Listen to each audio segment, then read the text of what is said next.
On November 19, 1988, a 9-year-old girl rode her scooter to a small neighborhood market in Hayward, California, to buy some bubblegum. She was with a friend, and it was a sunny Saturday morning. The two girls parked their scooters outside the Rainbow Market on Mission Boulevard. When they came back out just moments later, they discovered that Michaela's scooter had been moved. As the friend went to retrieve it from where it had been placed a few parking spaces away, she turned around to see a man grabbing Michaela and forcing her into a large sedan. The friend screamed. She ran after the car, but within seconds, Michaela Joy Garecht vanished into a nightmare that would haunt the Bay Area for decades. What happened next became one of the most agonizing missing child cases in American history, not just because of the mystery itself, but because of the cruel psychological torture that followed. For years, Michaela's mother Sharon would receive tantalizing clues, cryptic messages, and possible sightings that kept hope alive while simultaneously deepening the wound. The case would eventually intersect with one of California's most notorious serial killers, but even that connection would take more than 30 years to confirm. This is a story about a mother's relentless love, a community's desperate search, and the dark reality of what happens when a child disappears. Michaela was a bright, creative child who loved to write stories and draw pictures. She had long blonde hair and an infectious smile. She was the kind of kid who made friends easily, who teachers remembered fondly, who brought light into rooms. Her mother, Sharon Moran, was a single parent who had worked hard to create a stable, loving home for Michaela and her younger sister. They lived in a modest neighborhood where kids still played outside, where riding your bike to the corner store was considered normal, where parents hadn't yet been consumed by the paranoia that would grip America in the following decades. The abduction happened in broad daylight, in a public parking lot, with a witness present. This wasn't a case of a child wandering off or disappearing under mysterious circumstances. This was a brazen kidnapping, and it sent shockwaves through the community. Within hours, police had launched a massive search. They had a description of the suspect, a white male in his 20s or 30s with dirty blonde hair. They had a description of the car, a large, older model sedan, possibly tan or beige. They had a witness who had seen everything. And yet, somehow, Michaela had simply vanished. The initial investigation was intense. Police searched the area, interviewed potential witnesses, and followed up on hundreds of tips. Sharon appeared on television, pleading for her daughter's return. Flyers with Michaela's face were distributed throughout the Bay Area. The case received significant media attention, and for a while, it seemed like surely someone would come forward with information. But as days turned into weeks, and weeks turned into months, the leads dried up. The case went cold. But Sharon refused to let her daughter be forgotten. She became one of the early pioneers of using media and public awareness to keep missing children cases alive. She appeared on talk shows, gave interviews, and worked tirelessly to keep Michaela's face in the public eye. In the early 90s, she was one of the first parents to create a website dedicated to a missing child. The website became a repository for information about the case, but it also became something else, a place where Sharon could speak directly to Michaela wherever she might be. And then the letters started arriving. In 1989, about 6 months after Michaela's abduction, Sharon received a letter that appeared to be from Michaela herself. The letter contained details that seemed like they could only have come from Michaela. It described the kidnapping, claimed that Michaela was being held by a group of people, and said that she was being moved around frequently. The letter was analyzed by experts, and while they couldn't definitively prove it was from Michaela, they also couldn't rule it out. Sharon believed it was real. She clung to it as proof that her daughter was still alive. More letters followed over the years. Some seemed credible, others less so. There were phone calls too, some claiming to be from Michaela, others from people claiming to have information. Each one sent Sharon on an emotional roller coaster, raising hopes only to dash them again. Law enforcement investigated each lead, but none panned out. The psychological toll on Sharon was immense, but she never stopped believing that Michaela was out there somewhere, waiting to be found. In 1997, nearly a decade after Michaela's disappearance, there was a potential breakthrough. A woman came forward claiming that she had been held captive as a child by the same people who had Michaela. She said she had met Michaela, that they had been held together, and that Michaela had been alive as recently as the mid-90s. The woman's story was detailed and compelling. She described a network of people involved in child trafficking and abuse. She said that Michaela had been given a different name and was being moved around to avoid detection. This revelation was both hopeful and horrifying. If true, it meant Michaela had survived for years after her abduction, but it also meant she had endured unimaginable trauma. Law enforcement took the claim seriously and investigated, but they were never able to corroborate the woman's story. Some investigators believed her, others were skeptical. The case remained frustratingly unresolved.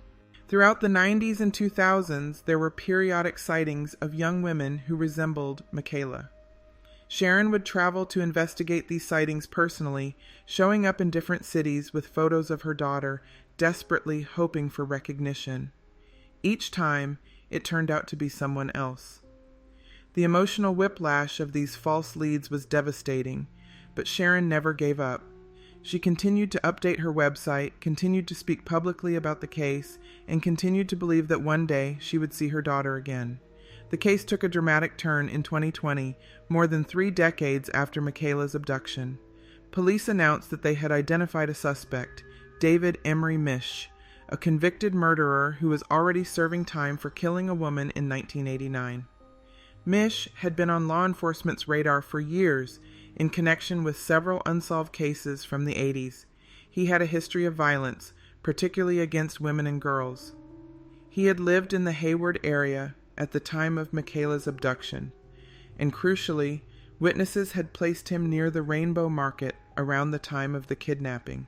The announcement that Misch was a suspect brought a mix of emotions. On one hand, it seemed like progress, like finally there might be answers. On the other hand, Misch was a violent predator with a history of murder, which suggested a grim outcome for Michaela. Sharon had spent 32 years hoping her daughter was alive, hoping that one day they would be reunited. The identification of Misch as a suspect made that hope much harder to maintain. David Misch was a truly disturbing individual. He had been convicted of murdering Margaret Ball, a 36-year-old woman, in 1989, just months after Michaela's disappearance. He had stabbed her to death in a frenzied attack. He was also suspected in the murders of 2 other women in the Fremont and Hayward area during the same time period. Investigators believed he was responsible for multiple violent crimes throughout the 80s, and that Michaela's abduction fit his pattern of behavior. What made the Misch connection particularly compelling was the physical evidence. In 2020, investigators revealed that they had found items belonging to Michaela in a location associated with Misch. They didn't specify exactly what these items were or where they were found, but the implication was clear. Misch had taken Michaela and she had not survived. In 2021, Misch was formally charged with Michaela's kidnapping and murder, even though her body had never been found. The charging of Misch brought a sense of closure to some, but for Sharon it was complicated. She had spent more than 3 decades believing her daughter might still be alive. She had received those letters, heard those stories, clung to those hopes. Now she was being told that Michaela had likely died shortly after her abduction, that all those years of hoping had been in vain. It was a devastating realization, but Sharon handled it with remarkable grace. She said that while she had always hoped for a different outcome, she was grateful to finally have answers. She said that knowing what happened, even if it was the worst possible outcome, was better than not knowing. But even with Misch's charge, questions remained. He refused to cooperate with investigators. He wouldn't tell them where Michaela's body was. He wouldn't provide details about what happened to her. He maintained his innocence, despite the evidence against him. This meant that Sharon still didn't have her daughter back. She still couldn't lay Michaela to rest. She still didn't know exactly what had happened in those final moments. David Misch died in prison in 2022 before he could stand trial for Michaela's murder. He took whatever knowledge he had about Michaela's fate to his grave. For Sharon, this was another cruel twist in a case that had been full of them. She would never get to confront him in court. She would never hear him admit what he had done. She would never learn where her daughter's remains were located. The Michaela Garecht case represents something deeply troubling about child abduction cases in America. Despite having a witness, despite having a description of the suspect and vehicle, despite massive public attention and a dedicated mother who never stopped fighting, it still took more than 30 years to identify the perpetrator. And even then, the identification came not from solving Michaela's case directly, but from connecting it to other crimes Mish had committed. If Mish hadn't murdered Margaret Ball and been caught for that crime, he might never have been identified as Michaela's abductor. This case also highlights the psychological torture that families of missing children endure. Sharon spent decades in a state of limbo, not knowing if her daughter was alive or dead, receiving tantalizing clues that kept hope alive but never led anywhere concrete. Some people criticized her for believing the letters and the stories about Michaela being held captive, saying she was being naive or delusional. But what else was she supposed to do? Without a body, without definitive proof of death, how could any parent give up hope? The reality is that most children who are abducted by strangers do not survive long. Statistics show that in cases of stranger abduction, if the child is going to be killed, it usually happens within the first few hours. This is a horrific truth that law enforcement knows, but often doesn't share with families right away, because there's always a chance the case will be an exception. Sharon likely knew these statistics, but she chose hope anyway. She chose to believe that her daughter was the exception, that somehow Michaela had survived. And who can blame her for that? Michaela's case also became intertwined with another famous Bay Area missing child case, that of Eileen Micheloff, who disappeared from Dublin, California in 1989, just a few months after Michaela. The two cases had similarities. Both were young girls, both disappeared from the same general area, both vanished without a trace. For years, investigators wondered if the cases were connected. Some believed the same person was responsible for both abductions. When Mish was identified as a suspect in Michaela's case, investigators looked into whether he might also be responsible for Eileen's disappearance, but they were never able to make that connection definitively. The Hayward area in the late 80s was apparently hunting ground for multiple predators. In addition to Mish's known crimes, there were other unsolved disappearances and murders of women and girls in the region during that time period. It's possible that some of these cases are connected, that there were multiple offenders operating in the same area, or that some cases will never be solved. This was before DNA technology became widely used in criminal investigations, before surveillance cameras were ubiquitous, before cell phone tracking existed. Predators could operate with a level of anonymity that would be much harder to maintain today. Sharon Moran's advocacy work in the wake of Michaela's disappearance had a real impact on how missing children cases are handled. Her early adoption of internet technology to spread awareness about Michaela helped pave the way for how missing children cases are publicized today. Her willingness to speak openly about the case, to keep it in the public eye year after year, helped ensure that it was never completely forgotten. And her insistence that law enforcement continue investigating even decades later may have contributed to Mish eventually being identified as a suspect. But there's also a darker side to the true crime attention that cases like Michaela's receive. Sharon's website and public advocacy attracted not just people who wanted to help, but also people with more sinister motives. She received hoax letters claiming to be from Michaela. She dealt with people who inserted themselves into the case for attention. She had to navigate a landscape where genuine leads were mixed in with cruel pranks and delusional claims.